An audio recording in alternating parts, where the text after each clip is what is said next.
One of the things that I've been talking about with several people on the podcast for a while, and on and off the podcast really is assessment. And I guess if you look at the fitness space now, whether it's online or bricks and mortar, there's a number of different fitness products out there. They continue to develop, and there's lots of ways really for people to try and to get into some sort of movement. Now, whether that's the right type of movement for the particular person or not is an interesting subject. But I was curious from your perspective. You've worked with a lot of people, from athletes to regular,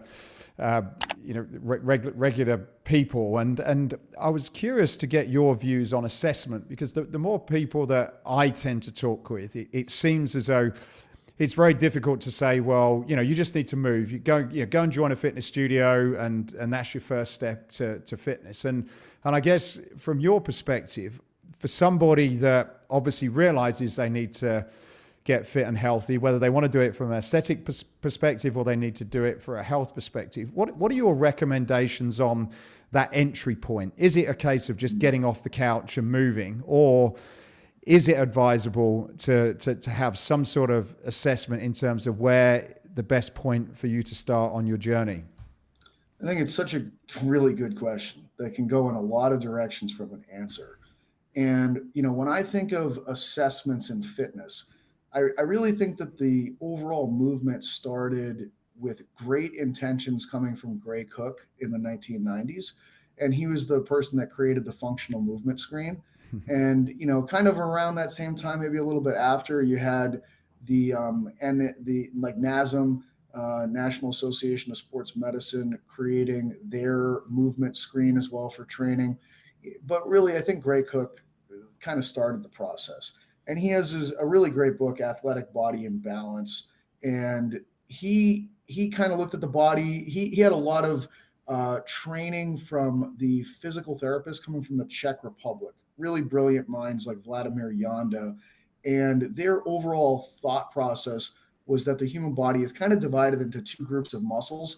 You have tonic muscles and phasic muscles, or like postural muscles, and then movement driving muscles. And their concept was kind of that the body can become out of balance when there's an inequality between those postural and movement driving muscles. And Gray Cook had this thought process that, like, we would have these overpowered athletes, that their movement muscles were just so dominant over their postural muscles. And that, in some ways, like, that's like the essence of tightness and restricted movement. And you'd have one muscle on one side of a joint be really tight and strong, and the other side of the joint would be long and weak.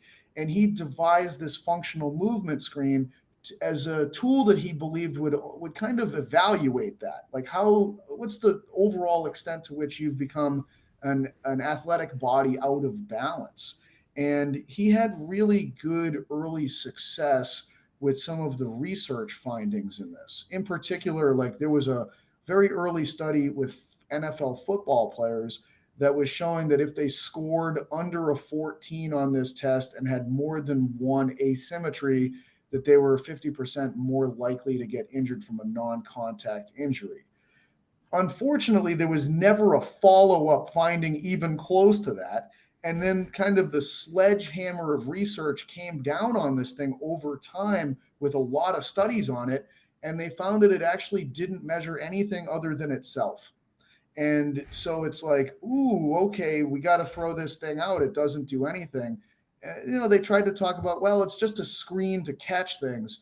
And it's like, well, what does it catch? Blood pressure is a good screen. It catches people that are at risk for anything that's a cardiac or vascular based issue from a health perspective. It's a great screen, a blood pressure test. The functional movement screen doesn't seem to screen for anything. You could have a very low score, you could have asymmetries, and there doesn't seem to be an increased risk of gym based injuries whatsoever. And it's not going to tell you if you're good at squatting or bench pressing necessarily. It just tells you if you're good at that test. So from the perspective of that, which would be a real big fail from a research evaluation standpoint, when research says that you only measure yourself inside of a test, That's as heavy a hand of saying this thing's gone as anything ever could be.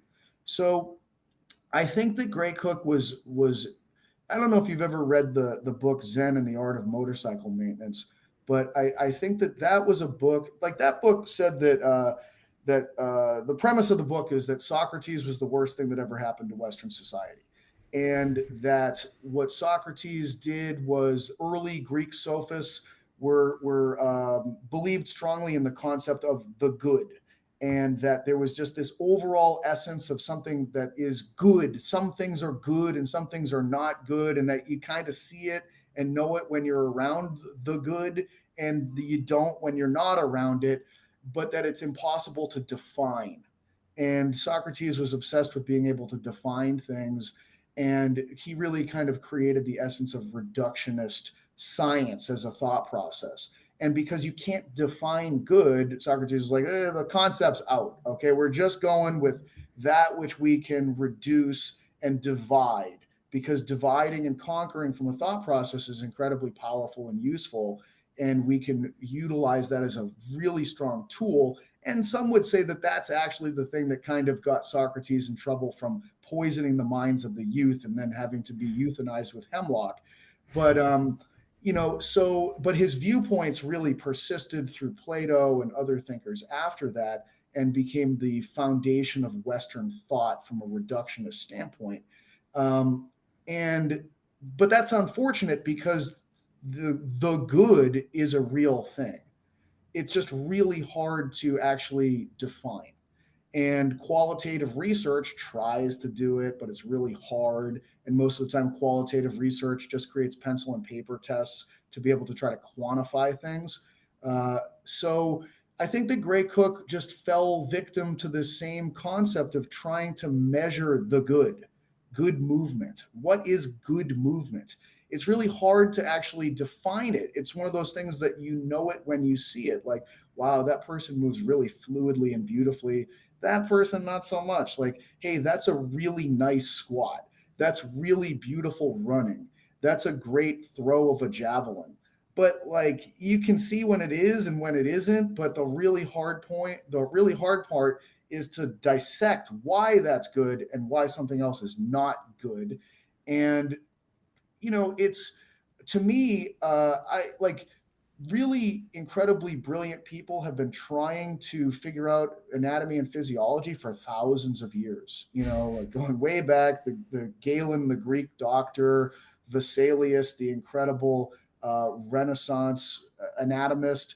These are brains. Da Vinci, I mean, the best brains ever have been obsessed with anatomy and physiology, and they would probably conclude by saying, like, yeah, we don't really fully understand it, to tell you the truth. Like, and so I look at, like, I look at live in vivo biology occurring as one of the most complicated phenomena that could possibly exist.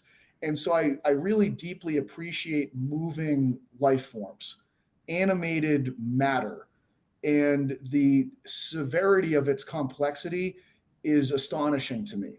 And I would say that there is no way that my brain or any other brain or even artificial intelligence at this point would be able to wrap its collective mind around movement. It's too profound. A human brain has to put constraints on itself to protect it from the overwhelming complexity of the universe. Like, we don't allow ourselves to be able to see the full light spectrum or to be able to hear the full sonic spectrum. We don't get to interact with full reality because full reality is too overwhelming. So we delimit the amount of existence that we participate in, and our brains themselves build small conceptual models of existence so that we don't basically go insane from trying to make sense of a too chaotic world around us. And in our own lives, we shrink our lives down to acceptable levels of being able to interact with it, to prevent ourselves from feeling overwhelmed by life and all that it brings with it. So I really enter the conversation with that as my backdrop of, I can't understand it. It's too big.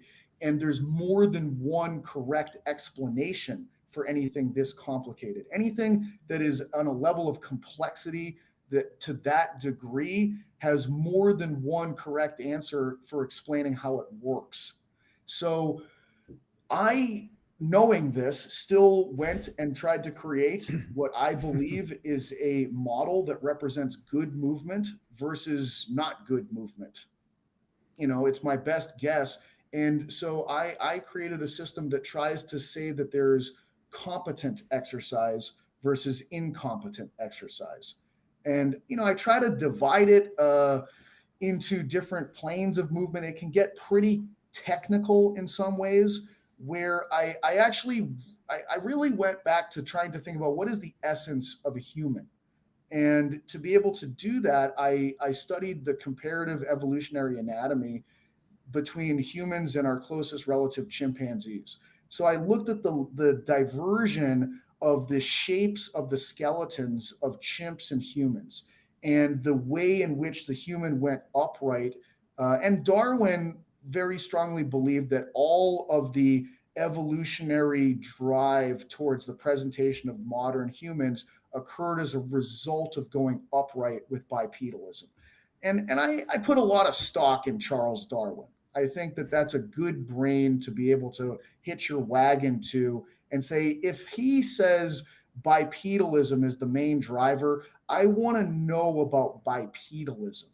And I really focused my attention on the changes in the human pelvis shape, the changes in the human spine shape, and then the changes in the human foot as compared to the chimpanzee. And when you look at those differences, the primary thing that you see is that chimpanzees have their mass pitched forward in space, in all ways, shapes, and forms. If you look at a chimp's foot, it looks like our hand, where their big toe is perpendicular to the direction of all their other toes.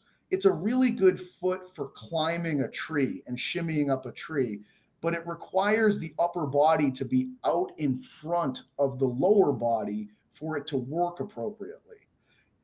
If you look at the head and the skull of a chimpanzee, the neck of the animal goes into the back of the skull. The hole that the spine enters the skull through, the foramen magnum, is located at the back of a chimpanzee's skull.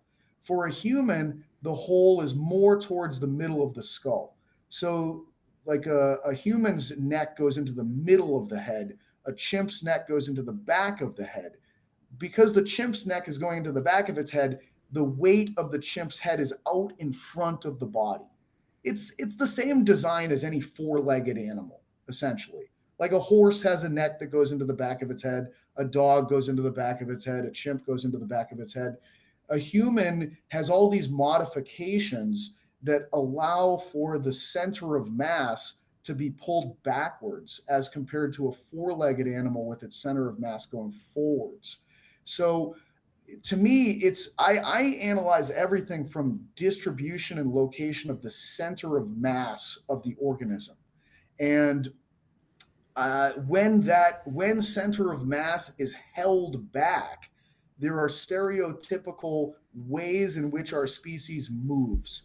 And there are stereotypical muscles that respond to be able to keep the center of mass back.